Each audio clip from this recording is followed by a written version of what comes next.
मेरी आवाज दबाई जा रही है। सपा नेता का बड़ा हमला, सोशल मीडिया अकाउंट डीएक्टिवेट पर सियासी तूफान। आजमगढ़ 1 लाख फॉलोअर्स वाला अकाउंट अचानक गायब। सपा नेता इंजीनियर सुनील यादव बोले, लोकतंत्र पर सीधा हमला। प्रेस कॉन्फ्रेंस में फूटा गुस्सा। समाजवादी पार्टी के नेता सुनील कुमार यादव ने आज पार्टी कार्यालय में प्रेस वार्ता कर बड़ा आरोप लगाया। उनका दावा है कि उनका सोशल मीडिया अकाउंट बिना कारण और बिना नोटिस के डीएक्टिवेट कर दिया गया। अभिव्यक्ति की आजादी खतरे में। सपा नेता ने सीधे शब्दों में कहा, यह सिर्फ मेरा अकाउंट बंद होना नहीं बल्कि लोकतंत्र में विपक्ष की आवाज को दबाने की कोशिश है। उन्होंने कहा कि सरकार की नीतियों पर सवाल उठाना विपक्ष का हक है और अगर इसे रोका जाता है तो लोकतंत्र कमजोर होगा। 1 लाख प्लस फॉलोअर्स फिर भी एक झटके में बंद अकाउंट पर थे 1 लाख से ज्यादा फॉलोअर्स। हाल ही में किए गए राजनीतिक और सामाजिक पोस्ट 24 घंटे के भीतर पहले सस्पेंड फिर पूरी तरह डीएक्टिवेट। सुनील कुमार यादव का कहना है कि उनके किसी पोस्ट में आपत्तिजनक भाषा नहीं थी, बल्कि उन्होंने नीतियों, मीडिया और सामाजिक मुद्दों पर सवाल उठाए थे। साजिश के तहत कराया गया बंद। उन्होंने आशंका जताई कि उनके अकाउंट को संगठित तरीके से रिपोर्ट कर बंद कराया गया हो सका है।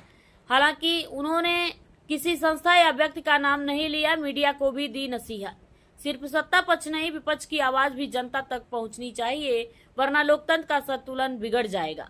ओम प्रकाश राजभर पर तीखा वार। प्रेस कॉन्फ्रेंस के दौरान ओम प्रकाश राजभर को लेकर पूछे गए सवाल पर भी सुनील यादव ने बड़ा बयान दिया। जो अपने समाज का सम्मान नहीं कर सकता, उसके बारे में बात करना समय की बर्बादी है। कौन कौन रहे मौजूद? जिला अध्यक्ष हवलदार यादव, दलित नेता अजीत राव। अब बड़ा सवाल, क्या सोशल मीडिया प्लेटफॉर्म निष्पक्ष है या वाकई विपक्ष की आवाज को दबाया जा रहा है? मामले ने छेड़ दी नई बहस, फ्री स्पीच प्लेटफॉर्म पॉलिसी। फिलहाल नजरें इस पर टिकी हैं कि ये कार्रवाई नियमों के तहत थी या किसी दबाव का नतीजा।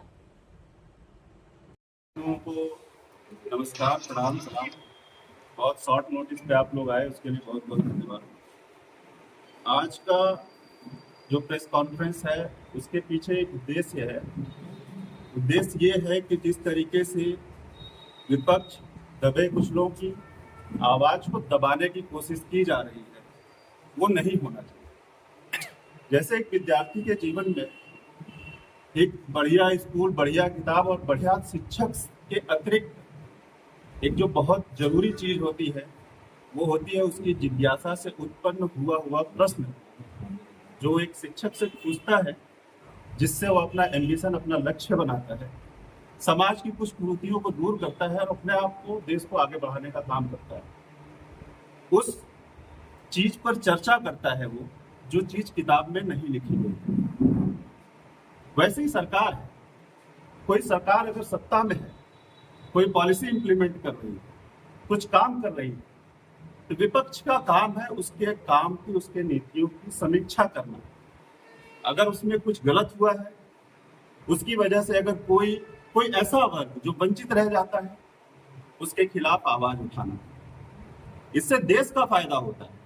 अगर किसी नीति में, सरकार की किसी भी नीति में अगर कुछ भी कमी है, तो उससे देश का नुकसान होता है। इसी के लिए लोकतंत्र को जिंदा रखा जाता है। इसी के लिए विपक्ष का जिंदा रहना बहुत जरूरी है। पिछले कुछ समय से मैंने अपने सोशल मीडिया को एक्टिव किया हुआ था और उस सोशल मीडिया में लगभग फेसबुक पेज पे मेरे लगभग 1,07,000 फॉलोअर हो गए थे पिछले 1 सालों में। ये गेन करना, फॉलोअर का नंबर बताना मेरी कोई मंशा नहीं। इस पर मैंने कुछ पोस्ट किया पिछले कुछ समय में और उसकी वजह से मेरा फेसबुक पेज सस्पेंड कर दिया गया। उस पर मैंने अपना रिव्यू फाइल किया। रिव्यू फाइल करने के बाद अगले दिन उसको डीएक्टिवेट भी कर दिया गया। मैं 1 बाय 1 आपके सामने वो सारे पोस्ट को जिक्र करता हूं जो मैंने पोस्ट किया था पिछले कुछ दिनों में। ये वो, मैं आपको कॉपी भी दे दूंगा, सॉफ्ट कॉपी दे दूंगा। ये वो नोटिफिकेशन है जिसमें मुझे मिला था कि आपका फेसबुक पेज सस्पेंड कर दिया जाता है। इसके 24 घंटे बाद बिना किसी सुनवाई के मेरा फेसबुक पेज डीएक्टिवेट भी कर दिया जाता है अगले ही दिन। क्यों हुआ होगा, ये मैं आपके ऊपर और आपके व्यूअर्स के ऊपर, जनता के ऊपर छोड़ता हूँ। इस पे कंटेंट क्या लिखा था मैं आपको 1 बाय 1 पढ़ के बताता हूँ। बीबीसी न्यूज हिंदी का एक आर्टिकल निकला था। इस्लामाबाद में अमेरिका और ईरान के बीच चल रही वार्ता का दूसरा दौर शुरू हुआ है। ये BBC न्यूज हिंदी का। मैं फिर से पढ़ता हूँ। इस्लामाबाद में अमेरिका और ईरान के बीच चल रही वार्ता का दूसरा दौर शुरू हुआ है।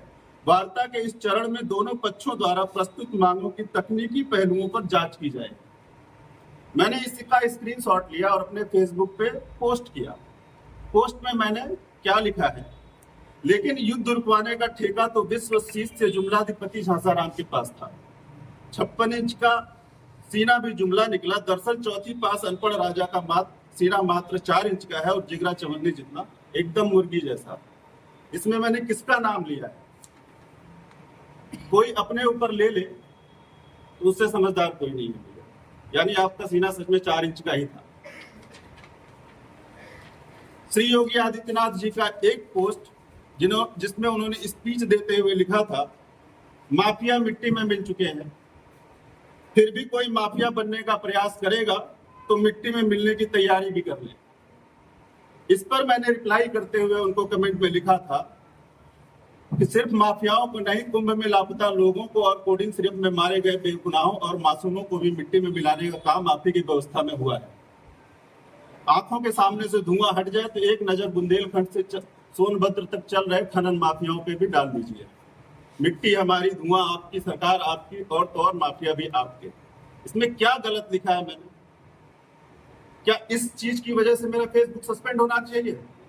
मुझे तो नहीं लगता इसमें किसी ऐसे शब्द का यूज किया गया है जो मेटा पॉलिसी को वायलेट करता हो। तीसरा पोस्ट, जब हमारे यहाँ, आपको अभी याद होगा कि लेबर यूनियन ने स्ट्राइक कर दिया था कुछ दिनों पहले, उस समय मैंने न्यूज की ही कुछ स्क्रीनशॉट लेके पोस्ट किया था जिसमें कर्मचारी भाई आगजनी कर रहे थे, तोड़फोड़ कर रहे थे। मैंने लिखा, कर्मचारी भाइयों से अनुरोध है कि तोड़फोड़ या उग्र काम ना करें, संवैधानिक तरीका अपनाएं। आगजनी, चक्का जाम और तोड़फोड़ से सरकार का नहीं, देश का नुकसान होता है। नुकसान वैसे भी योगी मोदी साहब की नीतियों ने बहुत कर रखा है और जनता काफी झेल रही है और भी झेलेगी। आपकी लड़ाई हक की है, इसे हिंसा में बदलकर सत्ता को बच निकलने का मौका मत दीजिए। संविधान का रास्ता अपनाइए ताकि सवाल भी खड़े हों और जवाब भी मिले। मुझे नहीं लगता इस पोस्ट में भी कोई आपत्ति होनी चाहिए किसी को भी। उसके बाद मैंने देखा कि मीडिया के लोग, उनको कौन सी मीडिया कहते हैं आप लोग ज्यादा बेहतर समझते होंगे, उसमें उन्होंने चलाया कि नोएडा हिंसा में पाकिस्तान कनेक्शन। अगले ही दिन उस पर मैंने लिखा कि बाहर भक्त मीडिया, अब पड़ोसी भिखमंगे देश की हार तुम्हारी राष्ट्रीय जीत बन गई है। गोदी में बैठकर भक्ति करते करते पत्रकारिता कब दलाली में कन्वर्ट हो गई तुम्हें शायद एहसास भी नहीं हुआ। एप्स्टीन पर विदेशी दबाव पर स्टूडियो में सन्नाटा था और जब तुम्हारे पापा देश के सम्मान को फादरलैंड के हाथों में सौंपा था तब तुम्हारा झूठा राष्ट्रवाद टीआरपी के पर्दे के पीछे छुपा हुआ था। इससे किसको तकलीफ होनी चाहिए? और सवाल उठाना कहाँ गलत है? अगर किसी को ये लगता है कि मैंने सवाल गलत उठाया है तो मेरे सवाल की समीक्षा करिए, मुझसे पूछिए किस बेसिस पे आपने ये बात कही। सवाल को, आपके सवालों को दबाना, आप जो आवाज उठा रहे हो उस आवाज को दबाना, ये लोकतंत्र नहीं है।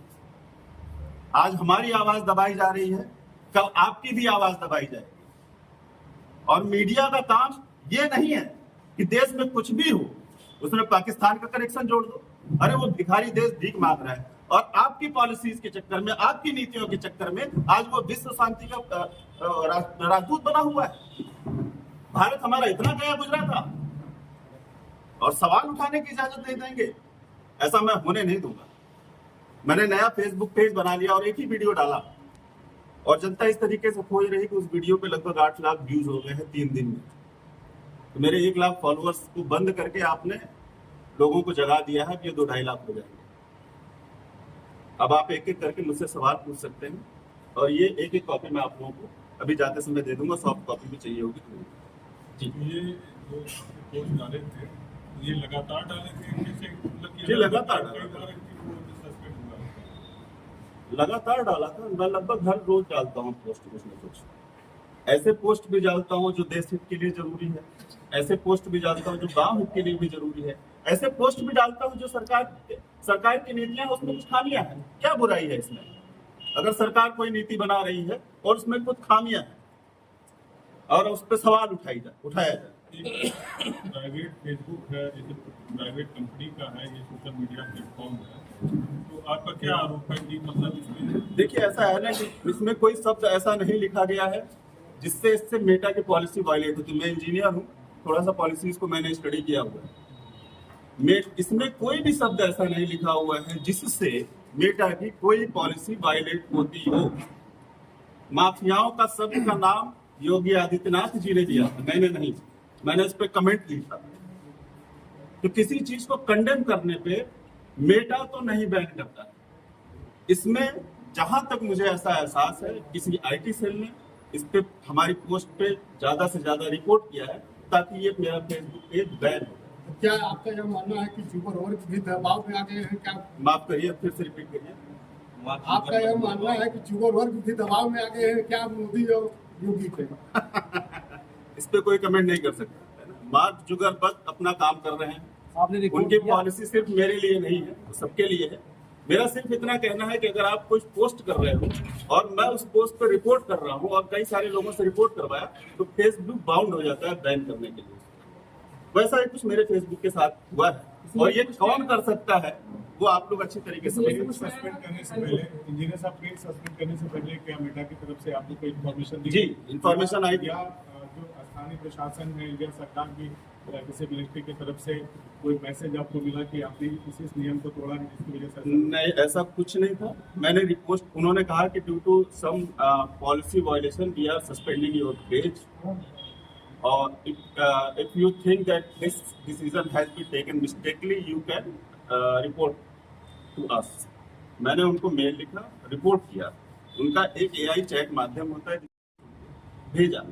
उनके जो सवाल थे उससे ऐसा आभास हुआ मुझे कि ये किसी पर्सनल व्यक्तित्व द्वारा उसको रिपोर्ट किया गया है, क्योंकि फेसबुक का जो जवाब था उसमें कोई ऐसा जवाब नहीं था जिसकी वजह से ये मेरा पेज बैन होना चाहिए।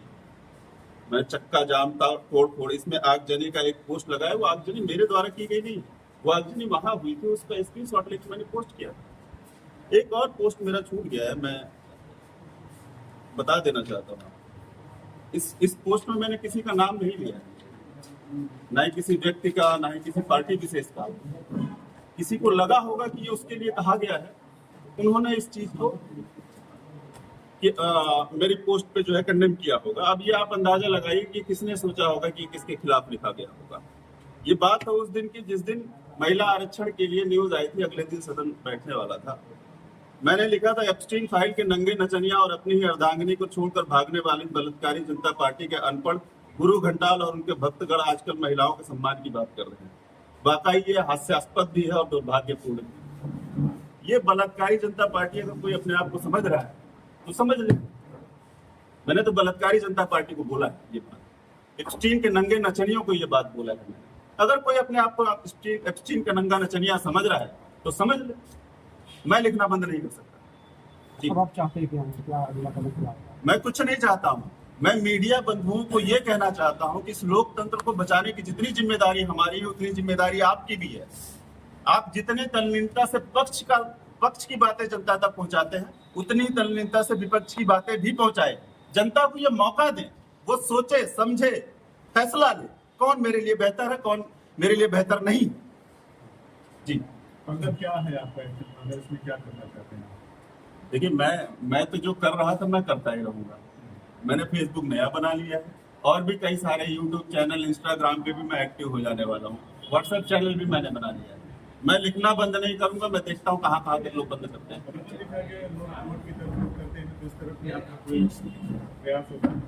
जी कर सकते हैं, बिल्कुल कर सकते हैं, लेकिन मुझे जरूरत महसूस नहीं है। मेरे 1 लाख फॉलोअर मुझे 15-20 दिन में मिल जाएंगे। I don't find any issue in that. अगर फिर से करते हैं ऐसी गलती तो जरूर मैं इसको कोर्ट तक लेके जाने की कोशिश करूंगा।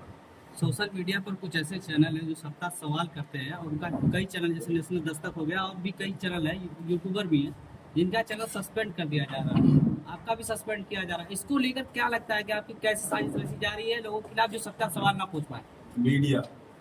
मीडिया की जिम्मेदारी बहुत बड़ी बनती है।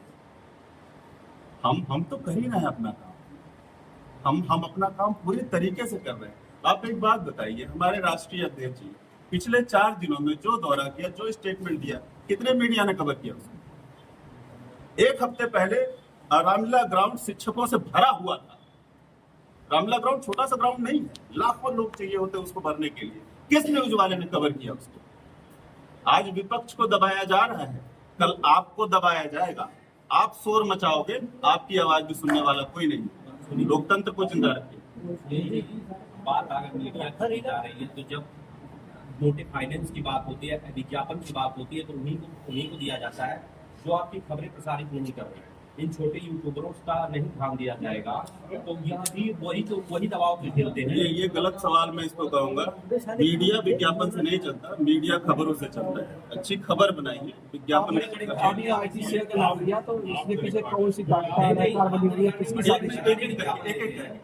आपने आईटीसीएल का नाम लिया तो इसके पीछे कौन सी तालिका जो है अनाकार बनी हुई अब है? भाई वो उनकी आईटी सेल काम कर रही होगी, जिनको मेरी पोस्ट से बुरा लग रहा होगा। जो बलात्कारी जनता पार्टी होंगे, जिनका सीना 4 इंच का होगा, जो अंधभक्त होंगे, जो गुरु घंटाल होंगे, जो विश्व शिष्य होंगे, जो झासाराम होंगे, उनको बुरा लग रहा होगा। उनकी आईटी सेल काम कर रही होगी। ठीक।